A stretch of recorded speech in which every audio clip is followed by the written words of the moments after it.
हमारे चैनल अलहसान को सब्सक्राइब कीजिए और नोटिफिकेशन को भी ऑन कर लीजिए ताकि हमारी आने वाली लेटेस्ट वीडियो की अपडेट आपको मिलती रहे। कौम लूत पे भी अजाब आया। हम जिन्स परस्ती, मर्द मर्दों से बदकारी करते। हजरत नूह ने समझाया कि यह काम दुरुस्त फितरत के खिलाफ है, यह काम दुरुस्त नहीं। जब इंसान ये काम करता है तो ज़मीन और आसमान कांपते हैं।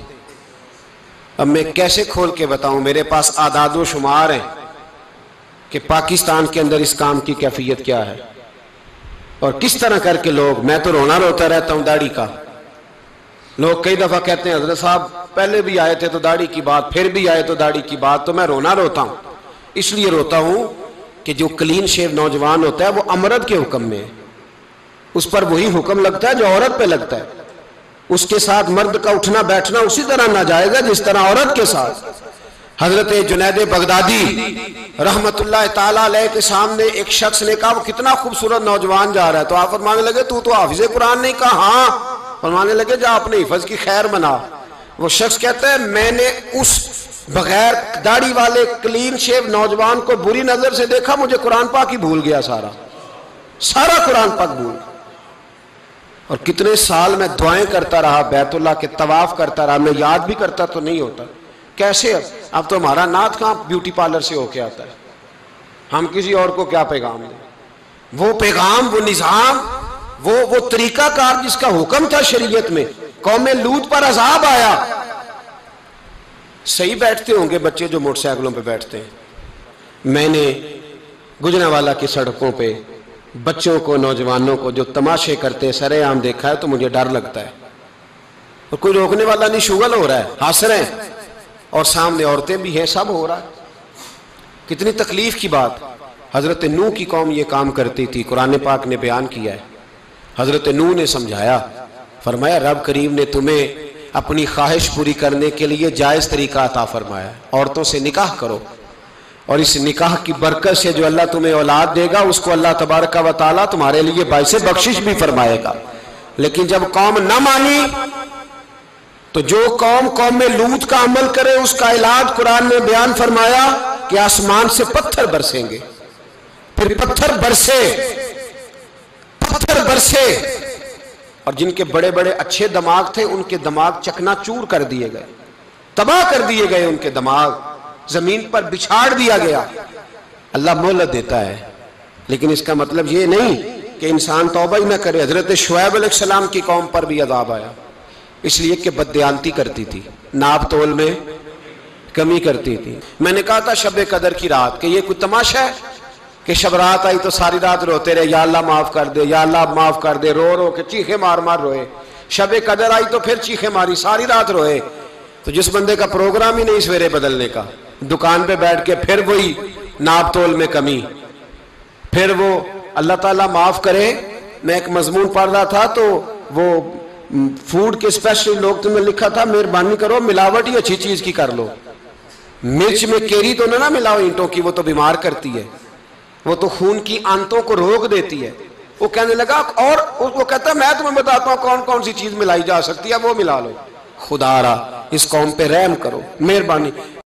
एक दोस्त है हमारे, मैं वजीराबाद में उनके घर बैठा था तो एक मेडिकल, मेरा किसी शख्स पे इतराज करने का, मैं मजमूई बात करता हूँ।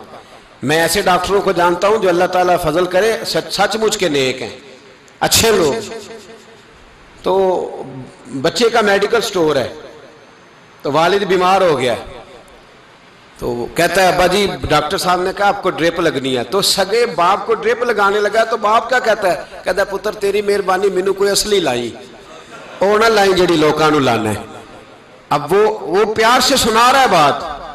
मैंने उसे कहा कि ये तो डूब मरने का मकाम है ना, डूब मरने का मकाम, कि जिस मुल्क के अंदर दवाई भी सही ना बिके, असली ना मिले दवाई भी, और फिर वो कौम कहे कि हमने तो पूरे रोजे रखे, हमने तो बड़ा सदका और खैरात किया, दवाई भी असल ना मिले। जनाब शुएब अलैहिस्सलाम की कौम नाप तोल में कमी करती थी तो अल्लाह तबारक व तआला ने उन पर बता अज़ाब किस तरह का भेजा। शदीद गर्मी हुई, अल्लाह हमें महफूज फरमाए, सारे आमीन कह दिया। देखे कितना अच्छा मौसम कर दिया रब करीम, अल्लाह हमें महफूज फरमाए, अल्लाह रहमत फरमाए। شدید گرمی کی لہر آئی، باہر اتنی گرمی ہوئی کہ لوگ اپنے گھروں میں گھس گئے۔ جس طرح سورج کی شعائیں گھروں کے اندر داخل ہو جاتی ہے، اس طرح گرمی کی لہر اندر داخل ہوئی، اور جس طرح کسی کو آگ لگ جائے تو وہ آدمی اچھلتا کودتا ہے نا، اس طرح یہ لوگ اچھلنے لگے اور اچھل کود کے مر گئے۔ جرم کیا تھا؟ ناپ تول میں کمی کرتے۔ حضرت داؤد کی قوم بھی تباہ ہوئی۔ جرم کیا تھا؟ ہفتے والے دن مچھلیاں نہیں پکڑنی تو یہ پکڑتے تھے۔ حکم ہے نا مسلمان کو نماز کے ٹائم کوئی اور کام نہیں کرنا، نماز پڑھنی ہے۔ میرا خیال ہے مسلمان تو فٹافٹ آ جاتے ہیں، سارے ہی پہنچ جاتے ہیں نا مسجدوں میں۔ ہلکا ہلکا بول رہے ہیں آپ، کیوں نہیں پہنچتے؟ اگر حضرت سیدنا، اور پتہ انہیں سزا کیا ملی؟ اللہ نے فرمایا اس ٹائم عبادت کرنی ہے، کام نہیں کرنا، وقت نہیں ہے کام کا۔ انہوں نے مچھلیاں پکڑی، 12,000 لوگ تھے۔ پتہ ہے مالک نے سزا کیا دی؟ بندر بنا دیا اللہ کریم۔ قرآن مجید کا پہلا سپارہ پڑھے، فَجَعَلْنَاهَا نَكَالًا لِمَا بَيْنَ يَدَيْهَا وَمَا خَلْفَهَا۔ اللہ فرماتے ہیں پچھلوں کے لیے بھی عبرت بنا دیا، بعد والوں کے لیے بھی عبرت، نشان عبرت بنا دیا۔ بندر بن گئے،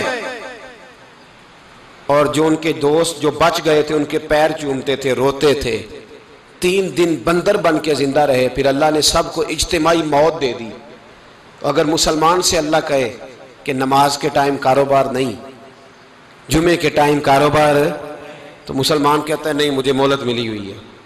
یہ تو اس وقت پتہ چلتا ہے نا جب بچے ڈیوٹی لگاتے، ہاں ہاں ہاں عذاب آتا ہے، اس وقت پتہ چلتا ہے۔ میں نے دیکھا یہ منظر، اس وقت پتہ چلتا ہے جب بچے کسی ملازم 6,000 کی ڈیوٹی لگاتے، کہتے ہیں ابے کا دھیان رکھنا، ہم دکان پہ بیٹھنے لگے۔ پھر اسے سمجھ آتی ہے اگر میں نماز کے ٹائم مسجد میں ہوتا تو آج میری اولاد میری خدمت پہ ہوتی۔ میں نماز کے ٹائم مسجد نہیں گیا تو بچوں نے 6,000 کا ملازم بٹھایا ہے، ابا جی کا خیال رکھ، ایک نرس بلائی ہے، تو خیال رکھ۔ کدھر ہوتے ہیں مسلمان نماز کے ٹائم؟ ایک عیسائی نے اعتراض کیا ہے، سنیں، وہ کہتا ہے مجھے لگتا ہے مسلمانوں کے 3 خدا ہیں۔ مسلمان اڑ گیا، کہنے لگا نہیں ہمارا تو ایک ہے، کہا نہیں 3 ہے، معاذ اللہ استغفر اللہ، ہمارا ایک ہے۔ کہنے لگا نہیں میں ثابت کرتا ہوں، ایک تمہارا خدا 5 نمازوں کا ہے، ایک رمضان کا ہے، ایک عید کا ہے۔ لگتا ہے معاذ اللہ عید والا زیادہ تگڑا ہے، تم زیادہ آتے ہو۔ رمضان والا لگتا ہے اس سے کچھ کمزور ہے، تم تھوڑے آتے ہو۔ اور 5 نمازوں والا شاید سب سے کمزور ہے۔ بات عقل کی ہے کہ نہیں؟ اس نے اعتراض ٹھیک کیا، تو مسلمان کو چاہیے نا خیال کرے۔ ایک یہودی نے لکھا تھا، اس نے کہا تھا جس دن مسلمانوں کی تعداد فجر کی نماز میں اتنی ہو گئی جس دن جتنی جمعے میں ہوتی ہے، اس دن نہ کوئی یہودی سازش کرے گا نہ کوئی عیسائی تلوار نکالے گا۔ شرط یہ ہے کہ یہ اسی طرح فجر پڑھنے آئیں جس طرح جمعہ پڑھنے آتے ہیں، تو پھر کوئی شخص بھی ان کو کسی جگہ شکست دے سکتا تو ہمارے گناہ ہمیں پریشان کرتے ہیں۔ یہ جتنی آزمائشیں ہیں ان کے پس منظر میں گناہ ہیں۔ ہماری زندگی کے اندر جتنی تکلیفیں، ہماری پریشانیوں کا سبب ہم خود ہیں۔ بہت ساری جگہوں پہ ہم غلطی کرتے ہیں، اس کی ہمیں سزا ملتی ہے۔